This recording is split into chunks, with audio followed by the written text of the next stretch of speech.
We've identified some key areas that will get momentum in our game. I think we took some really big steps forward in some areas. An example, I thought we dealt with the kicking game of England really well in the air.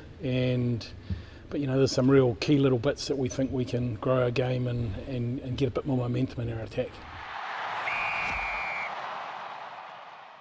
Jace, have you got an update on TJ at all? How's his knee come through those games? Yeah, look, it looked pretty nasty, didn't it, when it happened? But he's better than expected. Waiting on a specialist to determine exact return to play dates, but it's way better than expected, and hopefully it's not too long. We haven't got an exact time on that yet. But not this not weekend or this series at all? Not this weekend, this stage, not this weekend, and Noah Hotham's around to fill that hole for this weekend. Your first test in this group, what were your sort of biggest takeaways from Test rugby, or what did you learn the most? Yeah, look, it was intense, wasn't it? It was an interesting game, and that was Test match footy, around the intensity that England brought around the ball. The defence is pretty up and in and pretty full on, so it was good little learnings, good for us to challenge us on ways to get momentum when we've got the ball. But overall, mate, to be in that stadium with New Zealand going mad and all through Forsyth Bar and all over the country, was a pretty cool feeling. What steps do you want to see this team take ahead of the second test this weekend? Yeah, look, it's really important to us that we're growing every game.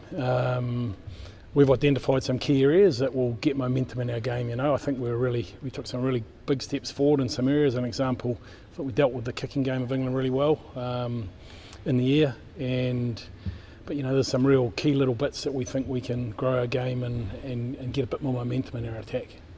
Just in terms of your area, the strike plays, how long does it take for those specials, I guess, to bed in? Did you see chances to exploit on them there? Yeah, look, well, ideally we would have got a little bit more momentum in what we did off the line out in scrums especially.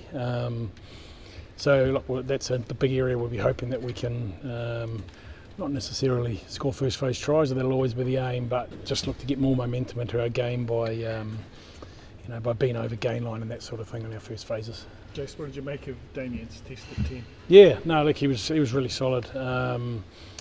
We just looked at some of his work rate clips in the backfield, and some of his high ball stuff was awesome, as it always is with DMAC.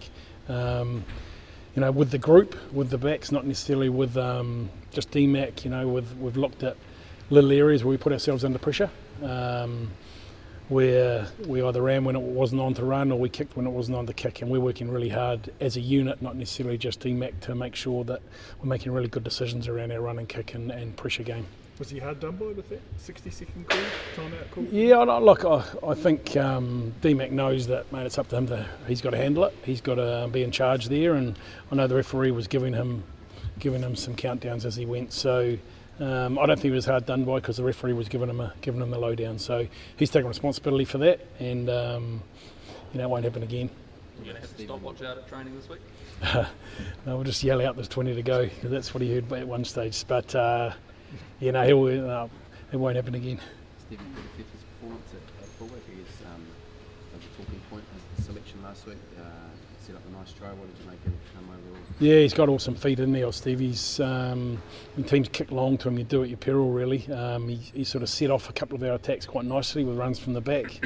As I talked earlier, you talked around DMAC, around Bodie and Stevie and DMAC, working really well together and working really hard with each other to make sure we control the game, and that's the bit and be voices for each other. So I thought Stevie was really good, really solid in his first test, but like all of us, there's a couple of little bits where we think we can get a little bit more control in our game between our 9s, 10s, 15s. Can I ask you about the pressures of that blitz defence that Razor was talking about? The line speed is similar level to what he had in South Africa. And yeah. What pressure does that put on your skill to try and get outside the sort of flying? Yeah, that's exactly what the aim of it is, isn't it? Put pressure on time and space and skills. Look, it's if you get things wrong, if you haven't got your little things around your skills right or your depth right, then you can get really hurt. But we've got a couple of ideas around how we make sure that it's hard to bring line speed, as in you have to go backwards to come forwards first. So you've got to get balance in what we do. We can't be predictable. We've got to make sure that we've got a little bit in our game, and maybe a little bit more than what we had down in Dunedin. Jason, just on the sort of 30-year history unbeaten at Eden Park, how important is that? When teams sort of talk about continuing. Yeah, how exciting! How exciting to be at Eden Park with the legacy behind the place, and the players all love playing here and love the atmosphere that the crowd here produces. So, no, look, it's really exciting, and that's the way we're looking at it. How did you test on Saturday night? You've had a chance to review it, reflect on it. How do you feel you went, and I guess what were your big takeaways out of it? Yeah, it was a big test personally. I think for me, physically and emotionally, I just try to prepare as best I can. Sort of not experiencing that type of speed and intensity of test match footy, but I think reflecting post-game, I'm able to say I put my best foot forward in the areas where I could, and saying that there's still areas where I could fine-tune as well, and that'll be a focus going into this week. You're very conscious, based on experience, that I guess these opportunities don't necessarily come around every week, do they? Yeah, and I guess there's a little bit of pressure on to make the most of them, right? Certainly, yeah. In a way, that's how I treated it.